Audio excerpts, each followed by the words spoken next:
महाराष्ट्र शासनाच्या वतीने आज अनेक वितरण कार्डचं आयोजन केलं आहे, त्याच्यामध्ये तुमची उपस्थिती आहे, काय बोलणार?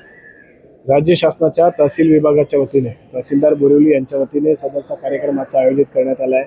आधार कार्ड, उत्पन्नाचा दाखला, महात्मा ज्योतिबा फुले अंतर्गत मिळणाऱ्या लोकांना लाभ, वयोश्री योजनेचा अशा विविध शासकीय योजना ज्याच्यामध्ये आरोग्य आणि लोकांच्या मूलभूत सुविधांमध्ये लागणाऱ्या सगळ्या रोजच्या उपयोगातील दाखले त्यांचं वाटप महसूल विभागाच्या वतीने आणि आपल्या तहसीलदार विभागाच्या वतीने या ठिकाणी आज आयोजित करण्यात आलं आहे। फार सुंदर कार्यक्रम आहे आणि असेच कार्यक्रम त्यांनाही आम्ही सुचवलं आहे की तुम्ही ग्राउंड लेवल अधिक किती लोकांपर्यंत जास्तीत जास्त जाता येईल याचा प्रयत्न करून प्रभागनिहाय हे कार्यक्रम आपण राबवावेत, जेणेकरून लोकांना ज्या दाखल्यांसाठी सतत इकडे तिकडे फिरावं लागते किंवा ज्या महत्त्वाच्या योजना शासनाकडून लोकांना मिळतात त्यावेळेला हे दाखल्यांची आवश्यकता असते तेव्हा त्यांच्याकडे दाखले नसतात।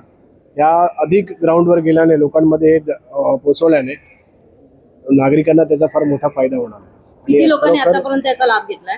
आतापर्यंत 300 लोकांना वेगवेगळ्या पद्धतीचे दाखले त्या लोकांनी या ठिकाणी वाटप केलेले आहेत आणि सगळ्यात जास्त माझ्या मते दाखले याच ठिकाणी आतापर्यंत दिलेले आहेत। त्याच्यानंतर असे कॅम्प लागले जातील का तुमच्या वतीने? आम्ही आता 25,000 लोकांचा आम्ही ऑल ओव्हर लोकसभेमध्ये 25,000 लोकांना शिवसेना आपल्या दारी या कार्यक्रमाअंतर्गत विविध दाखल्यांचे वाटप केले मोफतमध्ये। याही ठिकाणी यांनी मोफतच केलेलं आहे, पण हे स्वतः शासन करत आहे। आम्ही ते शिवसेनेच्या वतीने फार सुंदर कार्यक्रम केला। मुलांना गुणवंत विद्यार्थ्यांचा सत्कार झाला, त्यामध्ये मुलांना मोटरसायकल, लॅपटॉप, कम्प्युटर्स अशा विविध वस्तू गुणवंत विद्यार्थ्यांना देण्यात आल्या। शासनाचे 25,000 लोकांचे दाखले सिद्धेश कदम यांच्या वतीने आयोजित करण्याला कार्यक्रमामध्ये देण्यात आले आणि उपमुख्यमंत्री एकनाथ शिंदे साहेबांच्या हस्ते हा कार्यक्रम तिथेही पूर्ण झाला आणि आज इकडे 300-400 लोकांना जे राहिलेले लोक आहेत त्यांनाही मिळतं तर अधिक चांगलं आहे।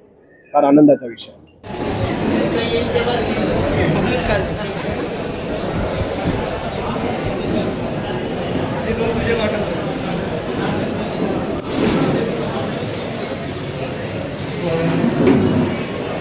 आज या शिबिरस्थळी नगरसेविका माननीय श्रीमती धनश्री परडकर